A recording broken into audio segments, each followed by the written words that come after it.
प्रभु तेरी वाणी जीवन की रोटी, नैनों की ज्योति अंधेरा मिटाती।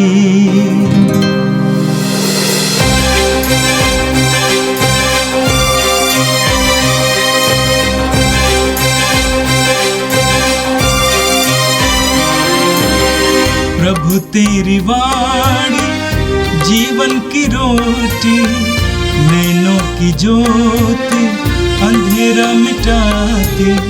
प्रभु तेरी वाणी जीवन की रोटी, नैनों की ज्योति अंधेरा मिटाती। वाणी वाणी वाणी वाणी वाणी पवित्र है, शाश्वत है, जीवन का मन्ना है। 29 जुलाई बुधवार। पहला पाठ संत योहन का पहला पत्र, अध्याय 4, पद संख्या 7 से 16। प्रिय भाइयों, हम एक दूसरे को प्यार करें, क्योंकि प्रेम ईश्वर से उत्पन्न होता है। जो प्यार करता है वह ईश्वर की संतान है और ईश्वर को जानता है। जो प्यार नहीं करता वह ईश्वर को नहीं जानता, क्योंकि ईश्वर प्रेम है। ईश्वर हमको प्यार करता है या इससे प्रकट हुआ है कि ईश्वर ने अपने इकलौते पुत्र को संसार में भेजा, जिससे हम उनके द्वारा जीवन प्राप्त करें। ईश्वर के प्रेम की पहचान इसी में है कि पहले हमने ईश्वर को नहीं, बल्कि ईश्वर ने हमको प्यार किया है और हमारे पापों के प्रायश्चित के लिए अपने पुत्र को भेजा है। प्रिय भाइयों, यदि ईश्वर ने हमको इतना प्यार किया है तो हमको भी एक दूसरे को प्यार करना चाहिए। ईश्वर को किसी ने कभी नहीं देखा। यदि हम एक दूसरे को प्यार करते हैं तो ईश्वर हम में निवास करता है और ईश्वर के प्रति हमारा प्रेम पूर्णता प्राप्त करता है। यदि वह इस प्रकार हम अपना आत्मा प्रदान करते हैं तो हम जान जाते हैं कि हम उसमें और हम में निवास करता है। पिता ने संसार के मुक्तिदाता के रूप में अपने पुत्र को भेजा है। हमने यह देखा है और हम इसका साक्ष्य देते हैं। जो कोई यह स्वीकार करता है कि यीशु ईश्वर के पुत्र हैं, इस प्रकार हम अपने प्रति ईश्वर का प्रेम जान गए और इसमें विश्वास करते हैं। ईश्वर प्रेम है और जो प्रेम में बना रहता है वह ईश्वर में और ईश्वर में निवास करता है। यह प्रभु की वाणी है। संत लूकस के अनुसार पवित्र सुसमाचार अध्याय 10 वाक्य 38 से 42 तक। ईसा यात्रा करते करते एक गांव आए और मार्था नामक महिला ने अपने यहां उनका स्वागत किया। उसकी मरियम नामक एक बहन थी जो प्रभु के चरणों में बैठकर उनकी शिक्षा सुनती रही। परंतु मार्था सेवा सत्कार के अनेक कार्यों में व्यस्त थी। उसने पास आकर कहा, प्रभु, क्या आप ये ठीक समझते हैं कि मेरी बहन ने सेवा सत्कार का पूरा भार मुझ पर छोड़ दिया है? उससे कहिए कि वह मेरी सहायता करे। प्रभु ने उसे उत्तर दिया, मार्था मार्था, तुम बहुत सी बातों के विषय में चिंतित और व्यस्त हो, फिर भी एक ही बात आवश्यक है। मरियम ने सबसे उत्तम भाग चुन लिया है, वह उससे नहीं लिया जाएगा। ये प्रभु का दिव्य सुसमाचार है। ख्रिस्त प्रभु की जय। मेरे प्रिय भाई और बहनों, आज हम मार्था, मरियम और लाजरुस का पर्व मनाते हैं। ये भाई बहन थे और ये बेथानिया नामक गांव में रहते थे और बेथनिया यरूशलेम शहर से कुछ ही दूरी में था। सुसमाचार में हम पढ़ते हैं कि जब प्रभु यीशु ने सुसमाचार की घोषणा का कार्य शुरू किया तो उन्होंने गलीलिया के अपने घर को छोड़ दिया जो नाजरत में था। उसके बाद वे कफरनाउम रहने लगे और वहां से चारों ओर घूम घूम कर स्वर्ग के राज की घोषणा करते रहे। जब भी यरूशलेम आते थे तो यरूशलेम मंदिर में शिक्षा देते थे और आसपास के गांवों में भी जाकर स्वर्ग के राज के बारे में शिक्षा देते थे। उन गांवों में से एक गांव था बेथनिया, जहां पर मार्था, मरियम और लाजरुस रहते थे। सुसमाचारों में हम पढ़ते हैं कि प्रभु यीशु लोगों से सीधे संपर्क रखते थे। प्रभु घरों में जाया करते थे, परिवारों में जाया करते थे। प्रभु जकेउस के घर पे गए, प्रभु जैरुस के घर पे गए, प्रभु सिमेओन के घर पे गए, प्रभु मत्ती के घर पे गए, प्रभु काना नगर में विवाह में उस घर पे गए। ऐसे परिवारों में जाते थे, घरों में लोगों के साथ भोजन करते थे, ईश्वर के राज्य की घोषणा किया करते थे। मार्था, मरियम और लाजरुस के बारे में हम सुसमाचार में पढ़ते हैं कि प्रभु उनको विशेष प्यार करते थे और वहां पर भोजन के लिए जाया करते थे। योहन के सुसमाचार के अध्याय 11 में हम पढ़ते हैं कि लाजरुस गंभीर रूप से बीमार पड़ गया था। उसकी बहनों ने यीशु को खबर दी कि जिसको आप प्यार करते हैं वो बीमार है। यानी यीशु लाजरुस को प्यार करते थे। मार्था और मरियम को क्यों प्यार करते थे, आज के सुसमाचार में हमने सुना है। योहन के सुसमाचार के अध्याय 12 में हम पढ़ते हैं कि प्रभु अपने दुखभोग से पहले उनके घर पर भोजन किया। भोजन के दौरान मार्था प्रभु का सेवा सत्कार कर रही थी और मरियम ने कीमती इत्र लियाकर यीशु के चरणों पर, पैरों पर लगाया और प्रभु ने कहा कि यह मेरी मृत्यु की तैयारी में इसने ये किया है। तो प्रभु ने इन तीनों को बहुत प्यार किया था। देखिए, पूरी बाइबल में हम पढ़ते हैं कि ईश्वर प्रेम है। योहन के समाचार के अध्याय 1 में हम पढ़ते हैं, शब्द ने देह धारण किया और हमारे बीच निवास किया। वास्तव में ईश्वर के प्रेम ने यीशु में देह धारण किया। यीशु इस संसार में प्रेम का मूर्ति बनकर आए। यीशु के वचनों के द्वारा, यीशु के कार्यों के द्वारा, यीशु के बलिदान और पुनरुत्थान के द्वारा यीशु ने हमारे प्रति अपने प्रेम को प्रकट किया। आज का पहला पाठ संत योहन के पहले पत्र के अध्याय 4 से लिया गया था। योहन के पत्रों को हम ईश्वर के प्रेम के पत्र कह सकते हैं। इन पत्रों में योहन ईश्वर के प्रेम का वर्णन करते हैं और हमें एक दूसरे को प्रेम करने की आवश्यकता के बारे में कहते हैं। सुसमाचारों में और पत्रों में एक बात झलकती है, वो यह है, मानो योहन ने ईश्वर के प्रेम को गहराई से अनुभव किया है। अपने सुसमाचार के अध्याय 13 और 19 में योहन कहते हैं कि यीशु उनको सबसे ज्यादा प्यार करते थे। और यह भी सत्य है कि जब प्रभु क्रूस पर लटके हुए थे और तड़प तड़प कर मर रहे थे, प्रेरितों में से योहन ही एकमात्र व्यक्ति था जिसने देखा कि ईश्वर का प्रेम कैसे प्रकट किया जा रहा है।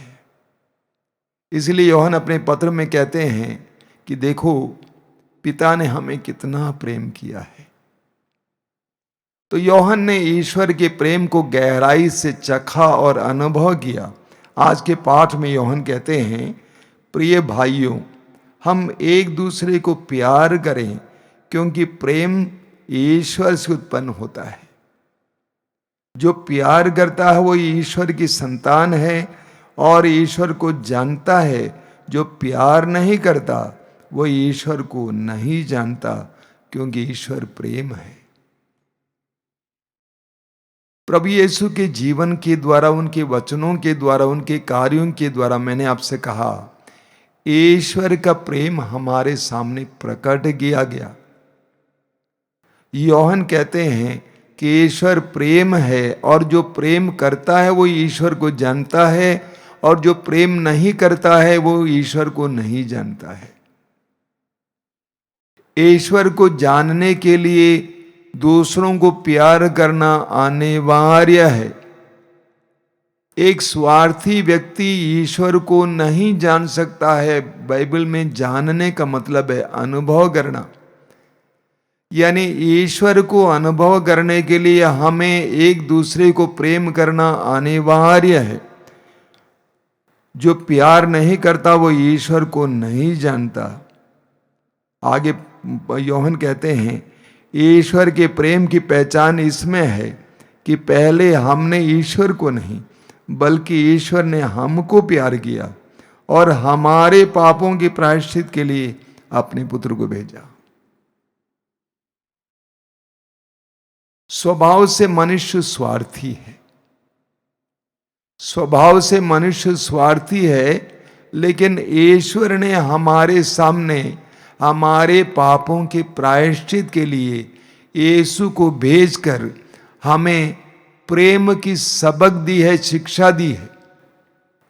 वास्तव में एक विश्वासी और मसीही जो यीशु के क्रूस की ओर देखता है, उस पर मनन करता है, वो प्रेम करना जानता है। कई लोग मुझसे और अन्य लोगों से ये पूछा करते हैं कि ये मसीही लोग क्यों इतना सेवा करते हैं। कारण यह है, प्रेम हमसे उत्पन्न नहीं होता है, हम प्रेम का माध्यम बन सकते हैं। प्रेम का स्रोत ईश्वर है। ईश्वर प्रेम है। जब हम दूसरों को प्रेम करने लगते हैं, ईश्वर का प्रेम हमारी ओर बहने लगता है और हमारे जरिए बहने लगता है। योहन कहते हैं आगे, प्रिय भाइयों, यदि ईश्वर ने हमको इतना प्यार किया तो हमको भी एक दूसरे को प्यार करना चाहिए। यीशु के द्वारा ईश्वर ने हमको इतना प्यार किया, हमारे पापों के लिए प्रायश्चित किया, तो हमें भी एक दूसरे को प्यार करना चाहिए। योहन कहते हैं यदि हम एक दूसरे को प्यार करते हैं तो ये ईश्वर हम में निवास करता है। ये जीवन का मर्म है, रहस्य है। ये अध्यात्म का मर्म है, रहस्य है।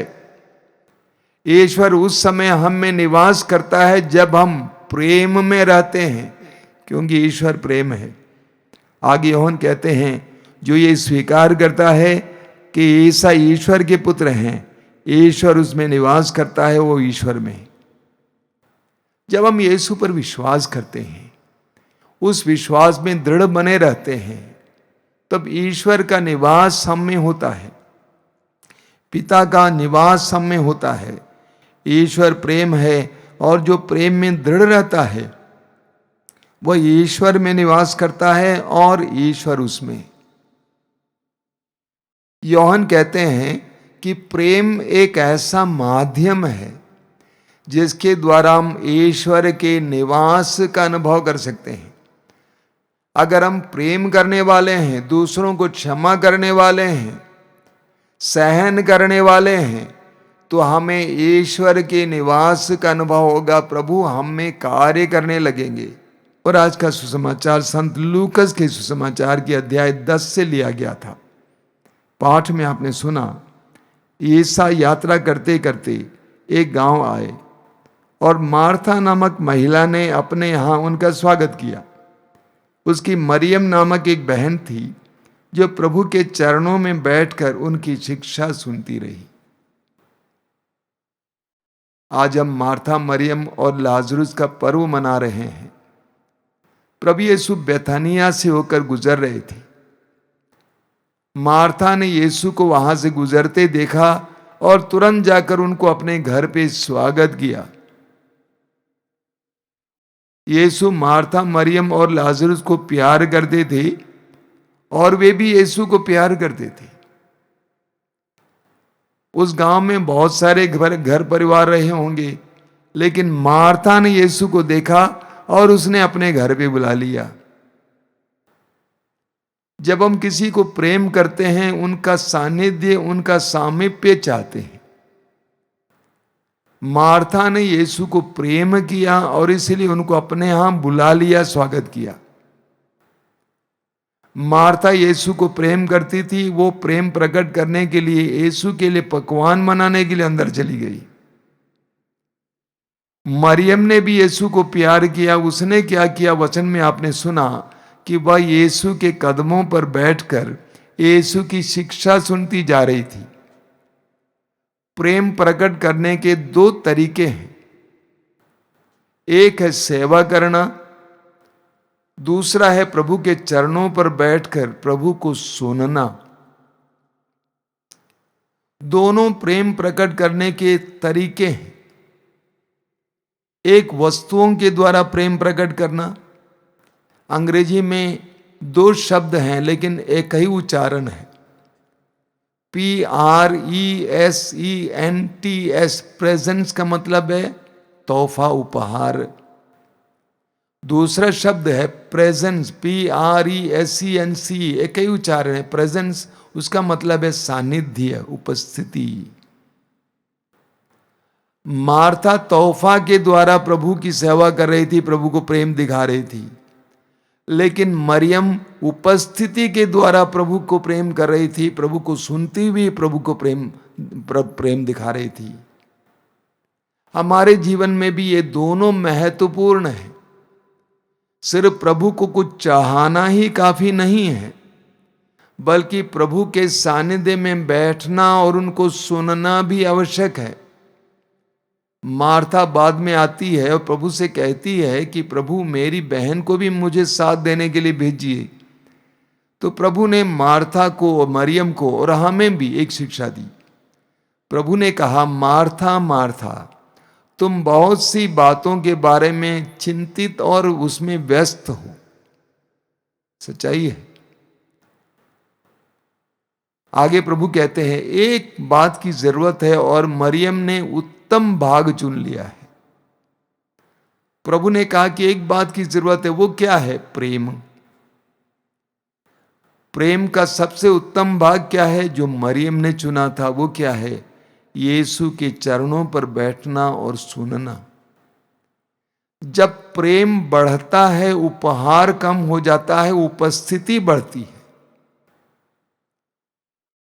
जब आप अपने पति को या पत्नी को या बच्चों को प्यार करते हैं, पहले पहले उनको उपहार देते हैं, कुछ चीजें देते हैं, लेकिन जब प्रेम गहराई की ओर बढ़ता है तो हम देना बंद करेंगे, बल्कि अपनी उपस्थिति देना शुरू करेंगे। अगर पति पत्नी के साथ बैठने के लिए तैयार नहीं है, बल्कि उपहार पर उपहार देता जा रहा है, तो पत्नी कहेगी हमें उपहार नहीं चाहिए, गिफ्ट नहीं चाहिए, बैठिए, सुनिए। तो उपहार से बढ़कर उपस्थिति है। मार्था से प्रभु ने कहा, जो मरियम ने चुना है उसे लिया नहीं जाएगा। मेरे प्रिय भाई और बहनों, यह एक गहरी शिक्षा है। अब इस पर मनन करने के लिए हमारे पास समय कम है। हमें उपहार और के द्वारा भी प्रभु की सेवा करनी है, प्रेम करना है, लेकिन उससे ज्यादा उपस्थिति के द्वारा। मैं देखता हूं कि बहुत सारे भक्त और विश्वासी प्रभु को उपहार देने में लगे हैं, लेकिन प्रभु के साथ बैठने के लिए तत्पर नहीं है। प्रभु चाहते हैं कि हम प्रभु के साथ बैठें, उनको सुने। इसको प्रभु ने उत्तम भाग कहा है। और मुझे लगता है कि आज कई विश्वासियों, कई मसीहियों को इस उत्तम भाग को चखने की आवश्यकता है। आश्रम में बहुत सारे लोग आते हैं प्रार्थना करने के लिए, कुछ दिन रहते हैं, प्रभु की उपस्थिति में बैठते हैं, प्रार्थना करते हैं और अपने घर चले जाते हैं। गहरी प्रार्थना से जो प्रभु के प्रेम का एहसास होता है वो अन्यत्र नहीं होता है।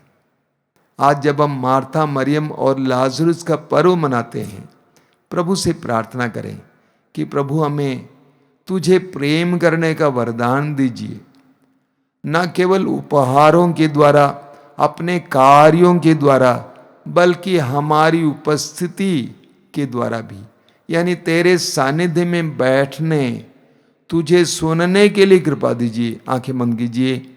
प्रभु यीशु धन्यवाद देते हैं आज के इस महान पर्व के लिए, मार्था, मरियम और लाजरुस के उदाहरण के लिए। प्रभु तूने उनको बहुत प्रेम किया, उन्होंने भी तुझे प्रेम किया, उन्होंने अपने हृदय की गहराई से प्रेम किया।